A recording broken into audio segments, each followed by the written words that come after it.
Hey, this is Robert Calkin, and welcome to Careers in Cannabis, the show that helps you find a job in the world of cannabis. We're here today with my friend Marie Valencia Romani, and we're talking about edibles and cooking for the terminally ill. Welcome, Marie. Thank you. Thank you. So tell me, or tell us, how did you get into this industry? I was originally a candy maker, and I had a relative who became very ill and is a diabetic, and she was unable to smoke. And so she said, you know, I really wish I could smoke. And I said, why'd you put it in candies? And she said, or bake. And she says, well, I can't have sugar, I'm a diabetic. I said, oh, that's easy. I can make you some, you know, sugar-free edibles. And she said they were amazing. They helped her more than Vicodin, and changed her attitude, and it changed mine too. And that's when I started really getting involved in trying to find new recipes and new ideas on how to incorporate the cannabis into edibles and the best way to help someone who was ill. And I just started to take on more and more people who were suffering from different things. So, did you have previous cooking experience? Oh yeah, like I said, I used to make candies, homemade candies, and I used to sell them during the holidays and, you know, box them. And so I had been dealing with cooking in the kitchen for a while, for a long time, over 20 years, and all of a sudden, you know, now I'm just adding a new ingredient. So that was the turning point for you in Yes. becoming a cannabis chef? Well, you know, people think it's so difficult to incorporate cannabis into their food. When someone is dealing with some kind of terminal illness and they're dealing with their nausea and they have to take something for the nausea, and the medication is so ridiculously expensive, and it's not covered under Medicare, Medi-Cal, and I saw that one pill can cost $120. I thought, that's a crime. Now that's a crime. And the Compassion Act is there for a reason. Well, we were just looking at the prices of Marinol, and it was, as you say, very expensive. I think he quoted $1,300 a month for treatment in Marinol. And most people have to pay it. I met someone who was an LAPD, and her mother was suffering from cancer. And of course, you know, after you go through the chemo and the treatments and you suffer so much, she would take her mother to the emergency room because they'd give her treatment there, and she didn't have to pay for it. Then it was covered in under the insurance. Otherwise, she'd have to buy the pill that was $120, and it just became unaffordable. So she had to actually take them to the emergency room in order Yes. to get treatment. Yes. Really? And it's a synthetic form of THC, and it has side effects. And natural cannabis has no side effects. Well, other than sleepy, happy, and hungry. And those aren't bad. Those aren't too bad, especially if you can't get someone to eat. Yes. Do you find that that's a big issue with people who are sick, not being able to eat? Yes, they deal with a lot of nausea, even people with AIDS, and they go through the medication and they can't eat. And the cannabis helps soothe the nausea. And by taking away the nausea, then it gives you the desire to eat something. And the cannabis makes them hungry. And so then they want to eat after, you know, medicating. An edible, I like the edible because it lasts like 4 to 5 times longer than smoking. And it's more of a physical than a head high. So I like your philosophy about comfort foods and making food that people who are sick are going to want to eat, you know, as opposed to things that they may not feel very excited about. Yes, you know, when I started looking for the right recipes, and I've cooked for many people that have been suffering from different illnesses, and I asked a friend of mine whose daughter passed away, and I said, how did you get your daughter to eat? And she said, people remember things they like. They may not smell it, they may not taste it, but they have the memory of it. And I looked at the most common, the mac and cheese and the things that weren't as healthy but were more desirable. And then a nutritionist talked to me and said, you know, that's not really healthy for a person who's very ill. But a broiled piece of chicken breast and of steamed vegetables aren't desirable to look at to begin with, and don't seem that appetizing when they could find something they really loved, and they would eat that. And she said, you know, you're right. It's better for them to eat than to not eat. Just like a kid would probably want a McDonald's meal, you know, and if you could Yes. make something like that was as appealing as that for a kid that had cancer, that would be. And not only, when the children are suffering from cancer, their parents are going through so much, and they put them on so many medications to try to calm them down. They're dealing with the stress, and they also, a lot of the medication they give them, they're very drowsy, and they want to be very alert when the doctor comes around to ask them questions. And so, you know, if they do a sativa, they're calm, it helps them relax, and they're also alert, and they feel more aware of what's going on, and it helps them get through what they're going through. So it helps with stress and anxiety related to the treatment also. It helps a lot of stress and anxiety. People that are dealing with panic attacks, you know, it calms you down. That's one thing that it does, it calms you down. So isn't that one of the things you have to worry about when you're making these edibles, is making sure that the people don't have anxiety related to the medication? Well, the thing with when someone is ill, they don't need a lot. They need just enough to make them feel better. They're not looking to get high, they're just looking to feel better. And so giving them the right dose is important. And some people who in the past have smoked and feel, oh, I used to smoke, I can handle it. And like, no, your blood count is so different, you're very ill, you're very weak, your whole body has changed. And so you just need such a small amount to feel better.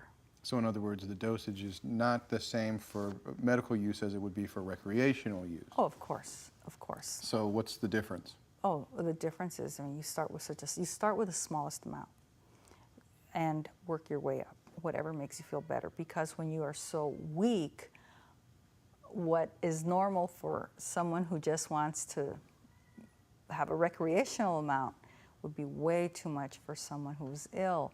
And then they get that panic feeling that I had too much, and it just, you know, you have to wait and let it come out of their system. But at the same time, you scared them, where they won't want to try it again because they feel, oh, no, that stuff was bad. It didn't make me feel good. Well, because they had too much. So sometimes when you're making edibles, and if you're making it, you got to remember who you're giving it to or who is receiving it. And in a lot of these dispensaries, they also have to understand when people come through their doors, they ask questions because they don't know. And if you can help people, more people will come.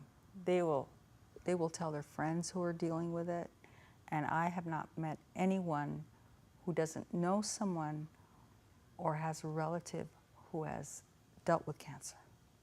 So counseling is a big part of creating edibles, because obviously you have to know what your patient's needs are. Well, I think counseling is a big part of any of the people who are distributing, because you have a lot of people who buy from them who want to help their loved one.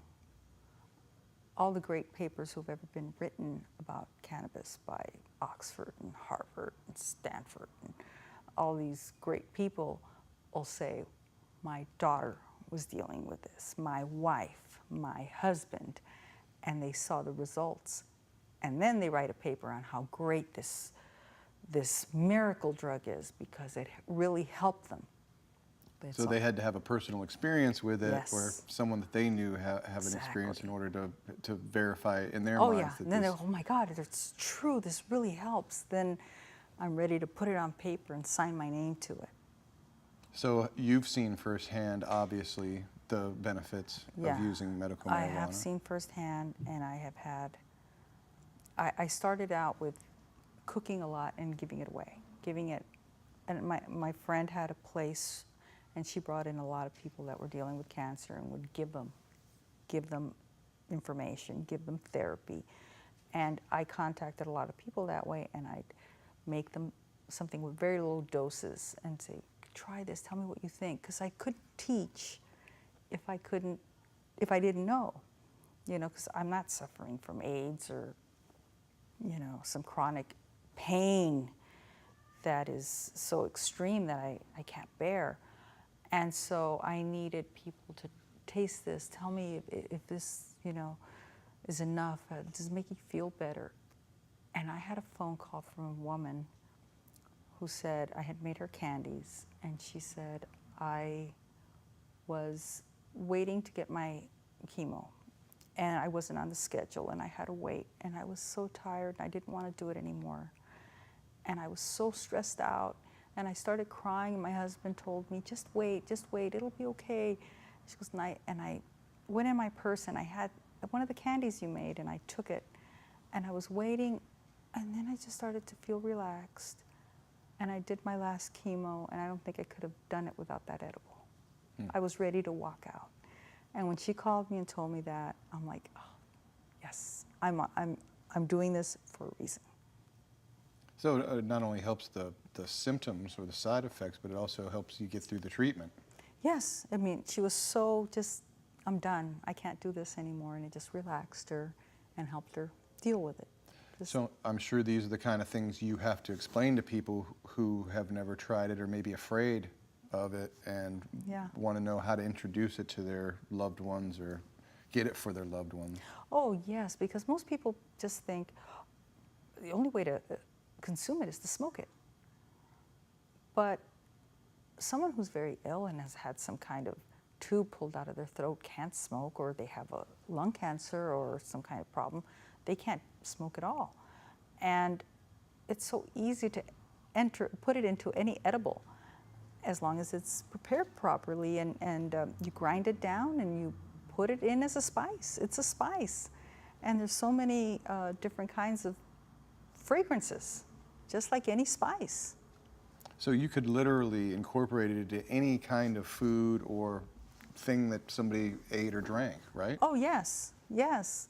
Like I've had a couple dispensaries call me. I have this person whose father or mother is so ill and they could barely swallow. What can they? You could put it in a jelly. You could put it in a mashed potatoes. You could do something very soft that they can handle swallowing.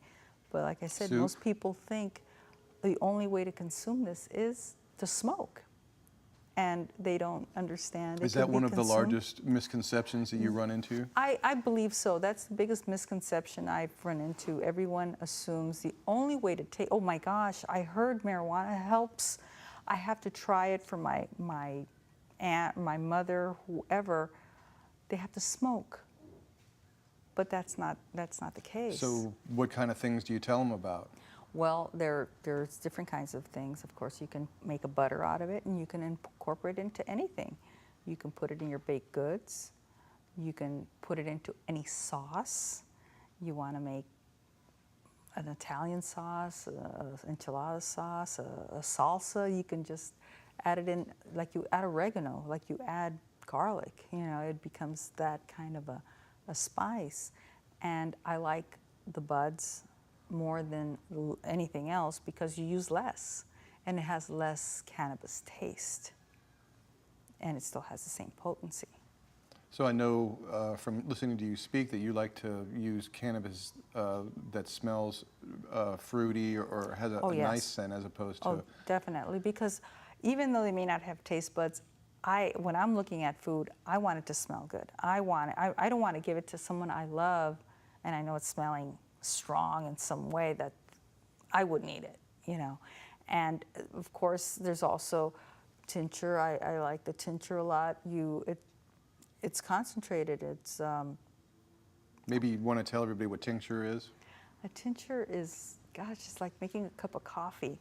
You get a 99% proof alcohol or stronger, and you get your cannabis and you put it in the bottle of alcohol. And of course, according to weight and amount, and you just let it ferment. And if it's a 151 proof Everclear, it'll ferment in 2 weeks. It's fermented, it really is. Otherwise, a 99 proof will be 30 days. Just put it in a cabinet, put a sock over it, and just the light affects the result, the THC. And so just keep it in a cabinet and shake it every other day, And there you go. It just, So the this is alcohol absorbed the THC. It absorbs all the THC, and they can put it into a juice. A lot of elderly people like it that way. It's easier for them to consume, and they put it in a juice, or they put it in their coffee, or however it's best for them to consume. So this is something anybody could do, make Anybody it at could do, home, put it in yes. their shelf, just like any other homemade Yes. good, and use it whenever they need it, right? Oh, of course, because lots of times the caretaker isn't the person who's ill.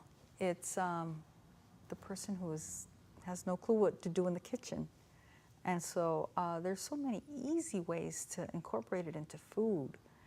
And like I said, food lasts so much longer, and it goes through your digestive system, and so it takes hours, and it relaxes the body. And you want to go with an indica if you want to relax the body, because the indica, these plants came from 2 parts of the world, and there's really only 2 kinds of cannabis. There's the sativa, and there's the indica. And the indica relaxes you. It helps with pain. It helps with muscle spasms. People with MS, it really helps with muscle spasms, where the sativa doesn't help the MS with muscle spasms.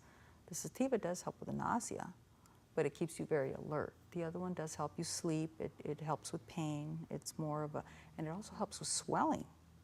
So they have found that it helps with certain cancers because it reduces swelling. So tumors or joint pain, Oh, definitely. things like that. I hear it's good with physical therapy. And Yes. so success stories.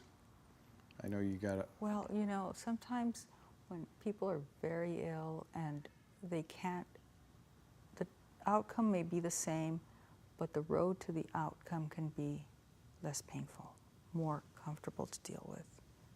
Like they say, it was compassion, and compassion is to empathize with a person who's so ill that you do anything to make them feel better.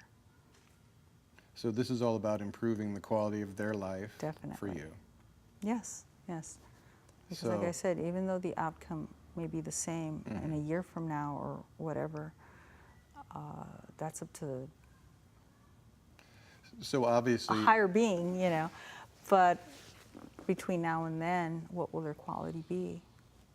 so not looking at it as a cure, but something to in the interim Oh, alleviate of course. suffering. Every medication out there that they give you, I mean, all the pain pills, all the muscle relaxers, the things for the stress and the nausea, none of them are cures. They're a temporary relief. They just have so many side effects. So you're seeing a lot of people replacing their pharmaceuticals with. Yes. At first, when I saw the prices of an ounce, I thought, wow, that's kind of expensive. Are they really? When I saw the prices of their medication, and then most insurances aren't covered, and of course, once you get ill, you don't have insurance anymore, and you have to go to your Medicare, your Medi-Cal, or whatever, because they've lost their jobs because they're home and they're so sick. There was no comparison when I'm paying that amount for one dose, or I could buy a half an ounce, and I have 10, 12 doses there. Yes. There was no comparison. Much more cost effective for a senior. Oh, definitely. And I understand a lot of the dispensaries give a discount if you have a senior card or a medical card, a Medi-Cal card. They do give discounts to try to help them through it, because everyone's aware that it is Compassion Act. So are you finding that there's less of a stigma now amongst the terminally ill or the elderly people that you're working with? Well, cannabis has been there forever. It's the oldest, thousands of years old. It's been used in the Orient and the Middle East for over 2,000 years. It's nothing new. And a lot of our seniors are our children from the 60s. Where there's nothing new about cannabis to them. And actually, cannabis used to be legal till Prohibition, when they banned alcohol and cannabis. Now they brought alcohol back, they just didn't allow cannabis to come back. But isn't something that hasn't been there before, and I think a lot of people are more acceptive of it. And politicians. They'd be accepted if everyone's on that bandwagon. I'm on that bandwagon too. So in other words, you're not finding that they're having a problem with you introducing this to them? You still know who's like I said, like certain people that want to stand on their soapbox and they feel they're not. But when it comes to now it's someone I love, well, let's try that. I heard it helps.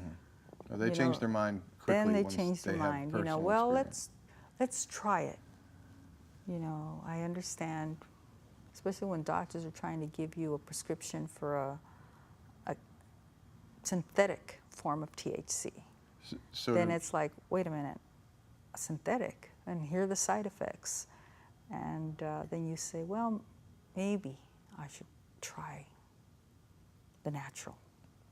does synthetic marijuana work? Well, you know, I've met a couple people who've said they've tried it and it didn't help as much as the natural. I met someone with AIDS that it didn't help, but once they started on the natural, they gained weight. And so I have more faith in natural when it comes to certain things. So an edible or a tincture or... I think the reason, what I like about the tincture, especially when some people want to put it on a shelf, tincture has a long life, a shelf life, where an edible doesn't. It could go stale. I mean, there's certain edibles that just, you can't just You have to keep eat out them of within the, a week or yeah, two. you have to keep them, otherwise they're gonna go stale, they're not gonna be good. And lots of these edible places don't have refrigeration. And so you don't want anything that's supposed to be refrigerated, and it wasn't refrigerated. I definitely wouldn't recommend eating that ever. So for the people who are trying to get into the industry side of things, say they want to create an edibles operation or they wanted to try to become a cook for the terminally ill, do you have any advice or maybe somewhere they should start or do research? I think there's a lot of growers out there, and if you're a grower, you have an edge, you have product. You know, everyone wants to buy only the buds. The buds is the big money, and then everyone's sitting there with all this leftover, and like, well, I have all this leftover, and they can make, you know, cooking oil with it, or butter with it, or even edibles, and it's 100% profit for them because now they're just sitting on what was left on their grow. So I think that's a fabulous opportunity for someone who's a grower. So there's actually two sides of it. You can use all of your leftover stuff to create tincture or extract, but as you were saying, you really want to use the buds to make the Yes. medicine because... But a lot of people, once their buds break, they put them aside, they throw them in with their shake, and then you have some excellent product to make some, you know, nice edibles with. So maybe growing might be a good first step? Growing is great if you're doing edibles, but there is a market for edibles. I mean, I don't cook for a store. I don't cook. I try to teach you how to cook with it. That's what I do. You know, if you're ill, I'm going to try to sit here and tell you, look, this is what you need to do. Or I'm going to give your loved one some advice and say, look, put it in this for them. And when they do have a little bit of that open window to want to eat, put it in their food at that time. You have it already mixed in, you know, butter, jelly, whatever. And you can just incorporate it. Here, we'll make a pancake syrup for you, and just whatever you can put it into, put it in. And so I'll have phone calls from places from all over the LA County, and in Orange County, San Bernardino, and you know, and say, oh, I heard you make edibles. I need. I'm like, oh, you know, sorry, I don't cook for like that. I do cook for a selective group, autistic group. It really helps with autism. And that specific group, it helped so much. They also had their support group wanted to try it because it was helping this one child so much. So when it helped them, their doctor went on CNN and said how we are beginning to experiment with cannabis for autism, which was huge for the cannabis industry. Well, it's controversial on two levels. One obviously is using marijuana, and then for children, you're, you know, crossing into scary territory. But you have all kinds of ages that are autistic. just like you have, you know, all True. kinds of ages that are. So these could be autistic adults that are using it. Oh, definitely. You have adults that have ADD that can't cope, and that's the purpose of their smoking. Well, let's talk a little bit about your book here. You have a book, Incredible Edibles, Cooking Foods That Relieve Pain and Heal the Soul. Yes. So this is Marie's new book, and it has a lot of recipes in it, and it's cooking with cannabis for non-cooks. Yes. So this is definitely something you might want to get a hold of. Tell us about your book.